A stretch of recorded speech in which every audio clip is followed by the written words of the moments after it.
Our Republican candidates for Maryland Senate in District 29 will each have 3 minutes to promote their candidacy to us. The race for Republican candidate for District 29 Senate seat is hot and heavy. There are 3 active candidates vying for the Republican nomination. Each will have 3 minutes to address issues. First up, from St. Mary's County, is a candidate for Senate seat representing District 29, Larry Jarbo. Larry serves presently as the County Commissioner for St. Mary's County. And Larry's not here. Our second candidate for District 29 Senate seat is Cindy Jones, also from St. Mary's County. Cindy presently serves as a County Commissioner for St. Mary's County. Good evening. Thank you all for being here. I also want to thank the Central Committee and the clubs for sponsoring this event. I appreciate the opportunity to get to know more of you and for you to have an opportunity to know me. I grew up in southeastern Minnesota. Both of my parents are Minnesota farm kids. And after graduating from college in a male-dominated field, I was the only woman in almost all of my classes, and only one of 2 women to major in philosophy in 1988 at a Catholic university. Moved to the South and lived in coastal South Carolina for over 10 years and met a gentleman who does airplane development for the Navy. I came to visit Southern Maryland and it had everything I loved. It had the agriculture from Minnesota, it had the blue crabs from South Carolina, and I decided that I was going to call Southern Maryland my home. 4 years ago, I decided to run for county commissioner in a hotly contested race. The primary had 4 candidates. It was a 2-term incumbent. We had a very positive message that really resonated with the people of St. Mary's County. We wanted to make sure that we didn't raise taxes. We wanted to promote accountability, and we wanted to increase transparency. We won that primary, beating the incumbent 2-1, and then ended up winning in the general election, getting more votes than any contested candidate in the county. I'd like to take that same message of fiscal accountability, of low taxes, and of transparency to Annapolis to represent you, because I know those things are important. Of the candidates in this race, I am the only one with a track record of success in public service. I've been able to reach across the aisle, work with my counterparts of both parties to get things done. I'd like to take this track record of success to Annapolis and work on your behalf. I understand that the job of Central Committee member or senator or any of these races is public service. This is not a job. If you want a job, you should write a resume and go and hit the pavement. I believe that public service is a privilege, and I consider it an honor and a privilege to have served the citizens of St. Mary's County for 4 years, and I look forward to your support as we carry our message to Annapolis. To find out more about my background and my candidacy, to take a look at the issues, you can go to my website, www.electcindyjones.com. Thank you all for being here.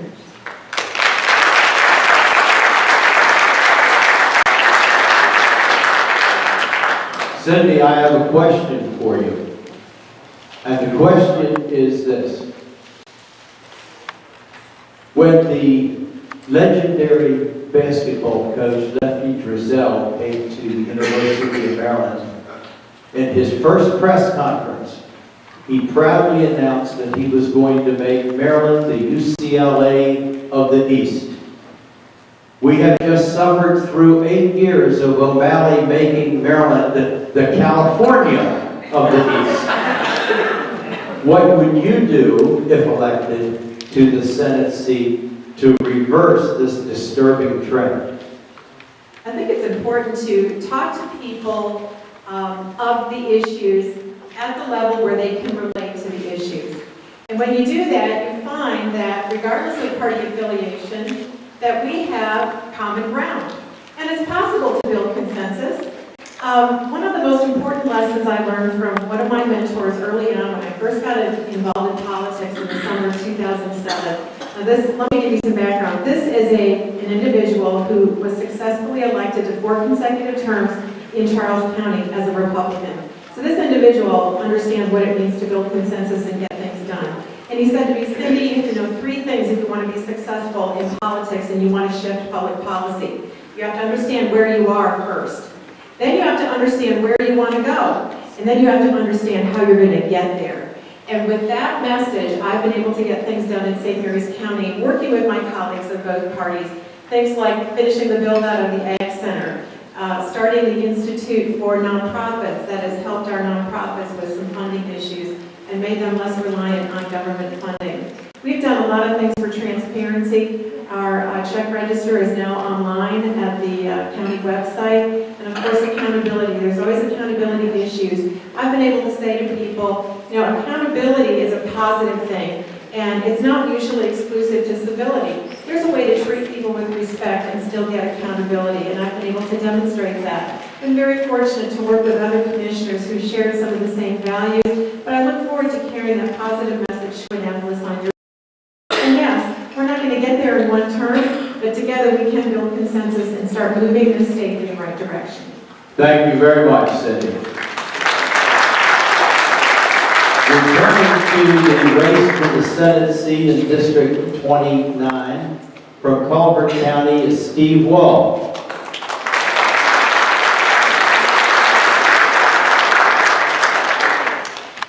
Good evening. Thanks for coming here tonight. Thanks to the Central Committee for putting this on, and my friends at the Central Committee have done an extraordinary job, and all of the folks who have been involved here tonight. And I want to thank all of you guys for showing up here tonight to participate in the scratch and sniff of all the candidates that you have for all these offices, and the folks from Red Maryland for coming here and making it more interactive and more widely participating event. So. Always fun to come to these things and meet with a million people. I was talking with a young man who actually, my wife teaches over at Leonard Hall, and he's fixing to go into the Navy. And he was chatting me up. He said, I don't understand you were in the service. I said, yeah, I was in the Marines for 20 years. He said, but never ask a man if he was in the Marines, because, you know, if he wasn't, you don't want to embarrass him, and if he was, he'll tell you. So, anyway, why are we all here tonight? We're here for a lot of different reasons, but we're here because we care about our country, we care about our state, we care about our county. And we have absolutely been blessed with a variety of candidates that are here tonight that care, and they are working hard at every level to try to make it a better life for us and for our kids. And that's really exciting. And I'm here tonight because I believe that Annapolis has failed us. It has failed us on jobs, it has failed us on taxes, and it has failed us on spending. After 4 years of plans and promises and programs, we have the exact same number of jobs that we did before. Total failure on jobs. The last 4 years, O'Malley and his crew have given us something on the order of 40 separate tax increases. That's just extraordinary. We are the laughing stock of the country. And in spending, the state government now is spending an extra $10 billion a year of our money. For what? We've got some really delightful gems like the O'Malley Care website, where they spend something like $130 million on a website that doesn't work, they've abandoned, and now they're going to spend another $50 million buying better software. It's just incredible. And I want to give you a little context for that. Calvert County probably paid something in the order of $115 million in personal income tax last year. Think about that. They spent more money on a website than every man, woman, and child in an entire county paid in a year. That's the level of dysfunction. So status quo leaders who've given us a rain tax, a gas tax, extreme gun control, and out-of-control spending, they're not going to change. We have to send new leaders up there. We have to send leaders who are going to represent us, who understand the new Calvert County, understand the new, a new economy, and are going to fight like a Marine on a beach every day for you. So, thank you very much.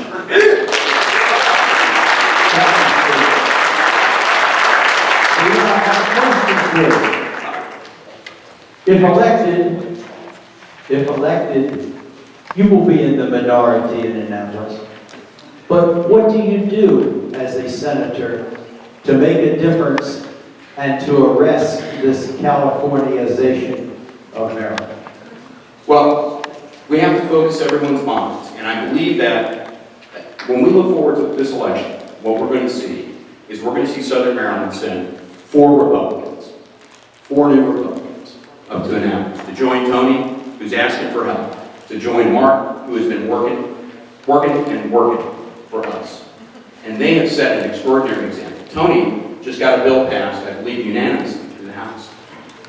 That's an extraordinary effort. Got killed in the Senate. So the right guys can get up there, and if you're willing to do the hard work every day, build relationships and understand what those dynamics are, and work with folks, build consensus, I believe you can get things done. Now, in my eyes, jobs are the issue, taxes are the problem, and spending is the cause. And I haven't gone anywhere where anyone's disputed that. Everyone I've spoken to will agree. So I believe that if we take that message out, and we take it to the folks who live out in the areas of Maryland that aren't dominated by a Democratic machine, that are willing to work and willing to trust and willing to believe, I think that when we send 4 new Republicans from Southern Maryland up there, that is going to be Thor's hammer hitting Main Street. And it will send a message not only into the State House in Annapolis, but throughout the state. People are going to believe. It's like, hey, we can make a difference. We can make a difference. Not unlike the folks waking up in the Soviet Union one day saying, hey, maybe we don't have to live with this anymore. So let's give them hope. Let's provide the leadership. Let's provide that focus. And let's say, we're going to change Maryland. We're going to make Maryland competitive. We're going to cut our taxes. We're going to hold our state. We're going to improve the business environment. And I think we've got a powerful message. One word, freedom. We can rally behind that, and I believe we can lead the state to a new day. The proud, the few, and the Republicans.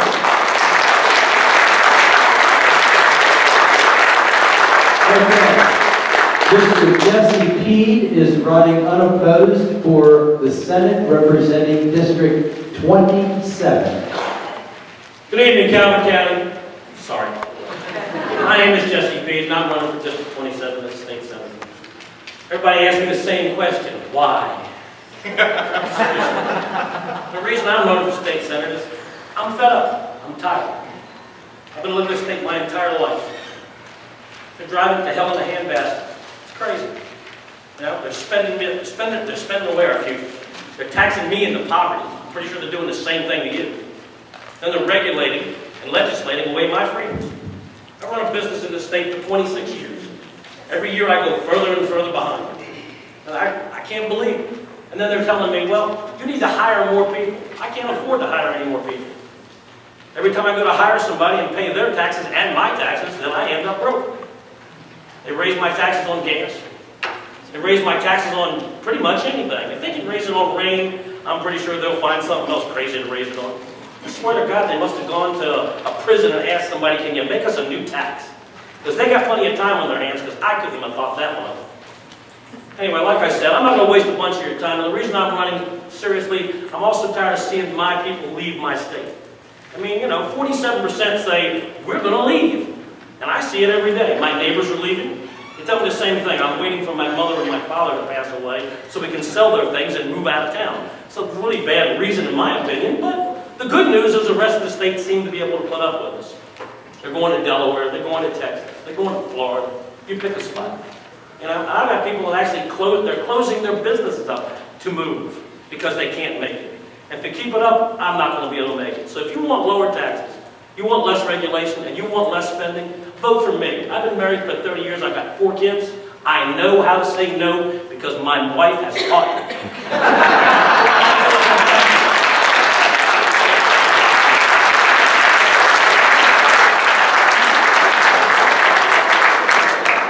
Jesse, a question from the audience. What is the core things that you would approach to reverse this migration of people out of Maryland as soon as they get an opportunity? What are the most important things to reverse that? Well, my first thing would be to, as they say, get jobs, but unfortunately, government doesn't make jobs. Private enterprise makes jobs. So if you make this state friendly to business, the ones that are here and the ones that want to come here, then you'll get more people. You want better pay? Better jobs. I love it when somebody says, you know what, we need to raise minimum wage. Really?